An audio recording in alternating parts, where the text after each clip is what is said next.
बदले में ले रहे हैं। 11 बजे उसका टाइम था, लेकिन मैंने जरूरी समझा कि मैं आप लोगों की खुशी में आज यहाँ हम सब मिलकर अंबेडकर जयंती को सेलिब्रेट करें। उसके लिए सबसे पहले मैं आपको इस अंबेडकर जयंती की बहुत बहुत मुबारकबाद देता हूँ। आज का दिन हमारे लिए इसलिए भी महत्व रखता है कि जब हमारा देश आजाद हुआ तो बाबा भीमराव अंबेडकर जी को ड्राफ्टिंग कमेटी का चेयरमैन बनाया गया। आज अगर हम आजादी के साथ ये मंच साझा कर रहे हैं और इसमें आपने देखा, मुझे खुशी है कि हर जात, हर मजहब, हर पार्टी का फूल यहां बैठे हैं और यही हमारी रजौरी की शान है, यही हमारी रजौरी की पहचान है। जब चुनाव आते हैं, चुनाव आएंगे, हम लड़े हैं, आगे भी लड़ेंगे, लेकिन जब बात किसी समाज की होती है, जब बात समानता की होती है, जब बात राजौरी की तरक्की की होती है, तो हम सब एक प्लेटफॉर्म पर इकट्ठे होकर हम ये त्योहार सारे मनाते हैं। बाबा भीमराव अंबेडकर जी, जब उन्होंने आज, अगर हम खुल के किसी की बात भी कर सकते हैं, तो वो हमें संविधान उन्होंने दिया और संविधान में हमें सशक्त किया गया, हमें वो उन्होंने बोलने का अधिकार दिया। हम आज जितने भी राइट्स की बात करते हैं वो बाबा भीमराव अंबेडकर जी की देन है। बाबा भीमराव अंबेडकर जी ने हमेशा समानता की बात की, भाईचारे की बात की। मेरे एक साथी यहां बात कर रहे थे, हमारा देश संविधान से चलता है, हमारा देश संविधान से चलता है और संविधान में कोई ऊंच नीच की बात नहीं। जो भी इस देश का नागरिक है वो एक समान है, उसको पूरा अधिकार है, वो एक साथ हमारे अफसर हैं। ये बंधन जो है ये हमने बनाए हुए हैं और आज जरूरत है कि हम समानता की बात करें, हम बराबरी की बात करें, हम समान अधिकारों की बात करें, ताकि हमारा देश तरक्की कर सके, हमारा देश आगे बढ़ सके। आज बाबा भीमराव अंबेडकर जी ने जो संविधान हमें दिया वही हमारा सबसे बड़ा ग्रंथ है।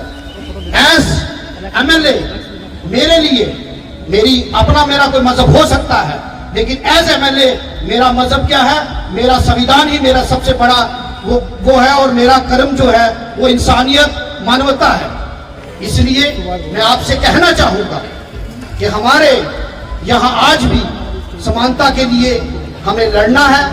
हमें कहीं भी जात पात और मजहब में उलझ के इन चीजों में नहीं पड़ना है। समान अवसर सबको मिले, इसके लिए काम करना है। और सिर्फ हम अंबेडकर जयंती उस दिन को सेलिब्रेट करके अपने बस भूल जाएं, ये नहीं। उनके दिखाए हुए रास्तों को पर हमें चलना है, अपने जीवन में उन मूल्यों को डालना है। अगर हम बराबरी की बात करते हैं तो बराबरी हमारी झलकनी चाहिए। अगर मुझे जिम्मेदारी है तो मेरे काम में यह नहीं देखना है कि ये किस जात और किस मजहब का है। जब मेरे पास अगर कोई आए तो मेरे काम में ये झलकना चाहिए, मेरे काम में ये दिखना चाहिए कि मैं सबको बराबर, अगर कोई एससी का है, कोई ओबीसी कम्युनिटी का है, कोई एसटी कम्युनिटी का है, जब रिजर्वेशन दी गई तो रिजर्वेशन इसीलिए दी गई क्योंकि लोगों के साथ जुल्म और ज्यादती हुई। मैं बताना चाहता हूं, मुझे मौका मिला कर्नाटका में, मैं पार्टी के किसी प्रोग्राम से वहां गया, मेरी रूह काम गई। और ये बात कोई ज्यादा पुरानी भी नहीं, पिछले साल की। वहां जब मैं एक बस्ती में गया तो वहां कहा गया कि यहां देवदासी प्रथा है। देवदासी क्या होगी? देवता के साथ। तो मैंने सोचा कुछ मजहब की बात है तो चलते हैं। वहां क्या था? 1947 से एक प्रथा चली आ रही थी। प्रथा क्या थी कि अगर एससी कम्युनिटी का कोई पहली जो बेटी है वो अपने देवता को देनी है। और देवता को देनी क्या है? आप किसी मंदिर में जाएंगे, मंदिर के अंदर नहीं जाएंगे, बाहर से आपने उसको समर्पित कर दिया और वो बन गई देवदासी।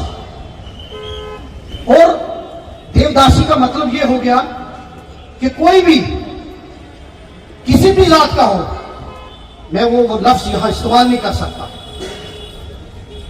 और उसकी शादी नहीं होगी, उसके बच्चे होंगे लेकिन उनके बाप का नाम नहीं होगा, देवदासी लिखा जाएगा। ये आजाद भारत की बात मैं बता रहा हूं। और फिर लास्ट ईयर उस प्रथा को खत्म किया गया। आज हमें इस तरह की सामाजिक बुराइयों के खिलाफ खड़े होने की जरूरत है। गैर सरकारी मंच जो होते हैं उन पर यह बात करने की जरूरत है, हमारे घरों में बात करने की जरूरत है।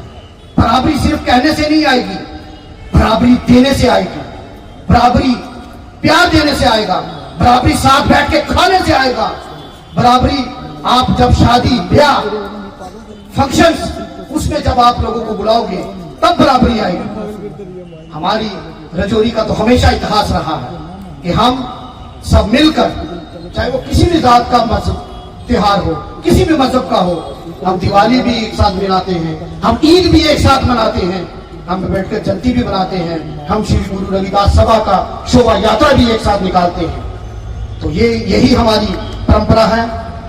आप लोग के साथ में बैठना चाहता था, लेकिन क्योंकि सेंट्रल स्पॉन्सर्ड स्कीम्स की मीटिंग है तो एज एमएलए मुझे उस मीटिंग में रहना है ताकि आप लोगों के लिए मैं कुछ कर सकूं। आपके लिए जो सेंट्रल स्पॉन्सर्ड स्कीम्स में हम क्या रजौरी के लिए ला सकते हैं। जब असेंबली का सेशन चल रहा था, मेरे साथियों ने मुझे कहा, और मेरा फर्ज एज एमएलए था कि मैं असेंबली में बात करूं। जब काफी मेरे रिजर्वेशन का इश्यू था, कोर्ट ने स्टे लगाया हुआ था कि